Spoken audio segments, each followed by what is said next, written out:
Welcome to Counseling Services. We are your home for mental health resources on campus.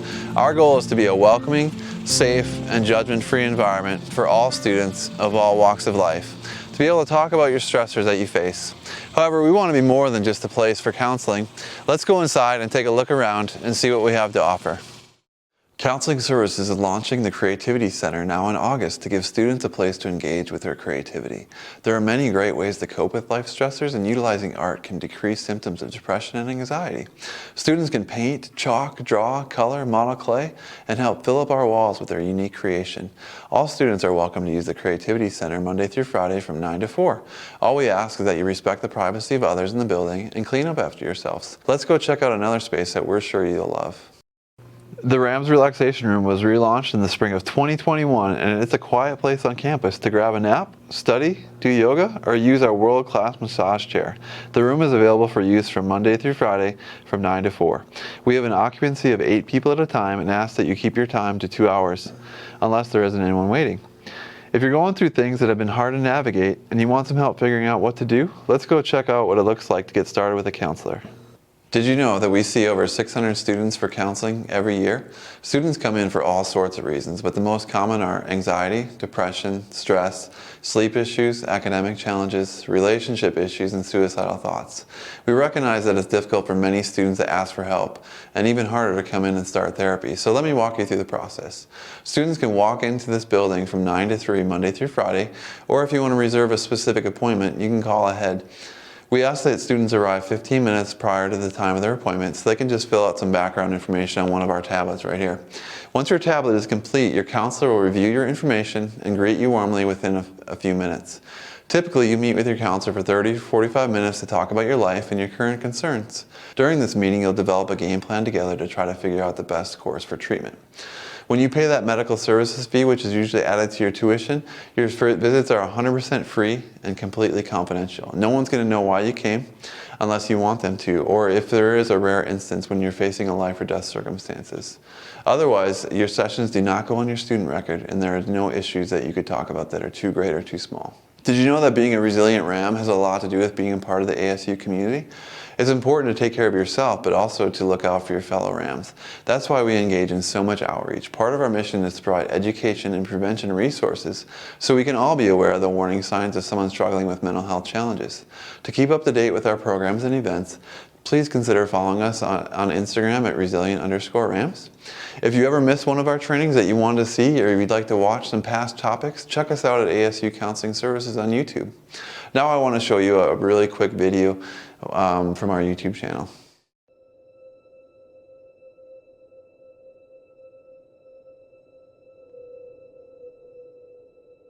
She seemed like she was having a hard time fitting in. I don't remember many people asking them to hang out. She took the breakup really hard. Things weren't the same after she failed that first test. He worried a lot about disappointing his parents. He started having a hard time after he got bad news from home. She started pulling away and wouldn't hang out anymore. Every time I came home from class, she looked like she'd been crying. I knew something was up when he gave away his grandpa's watch. He had always told me how much he loved it. I was worried about him because he hardly ate and was always sleeping. They even stopped doing the things they loved. She started drinking almost every day. He even tried to sell some of his stuff. I also noticed that she posted weird messages on social media, like, "Soon this will all be over." She said she just wished she could go to sleep and not wake up. They said they were tired of feeling lonely.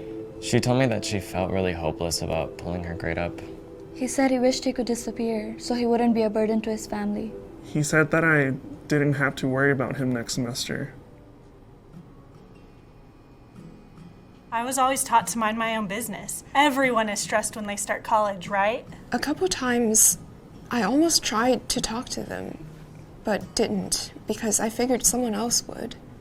I did wonder if I was making too big of a deal of it. I didn't want to offend her. I didn't know what to do or how to help her. I wanted to ask him if he was thinking about suicide, but I didn't know what to do if he said yes.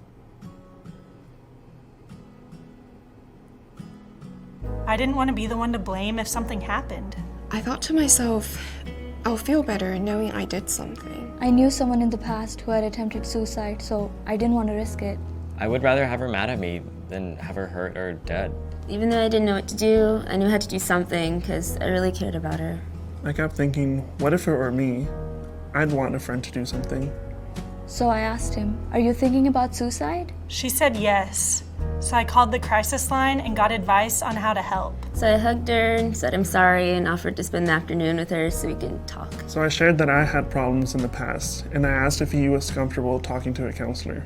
We talked about who could be helpful for extra support for them and decided to call their family and tell them what's been going on. The more we talked, the more concern she shared for her safety, so we agreed to get the residence hall advisor involved. In Texas, we take care of each other. In Texas, we support each other. In Texas, we never walk alone.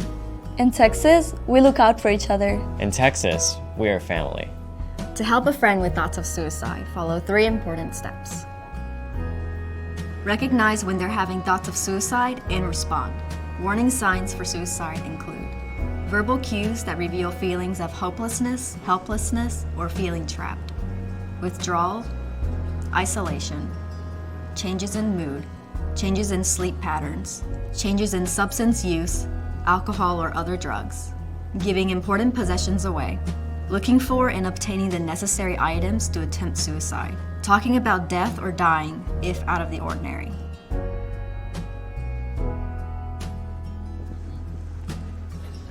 Take action and reach out directly or get others involved who can help. Ask directly about suicide. Express concern. Listen with empathy and no judgment. Remind them that help is available. Remind them that they're not alone.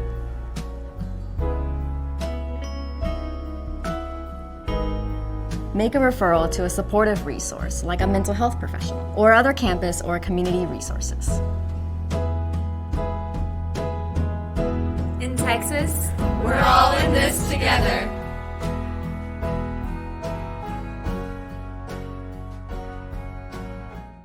You're going to have an amazing experience here at ASU, but I'm sure it will not be without its share of tough times as well. For that reason, you have access to the 24/7 ASU Crisis Helpline. The helpline is free and confidential, and you can talk to a mental health professional about anything you may be going through, or even if you want advice on how to support a friend. Those are just some of the mental health resources you have available as an ASU student. If you're struggling and need support, please come in and see us.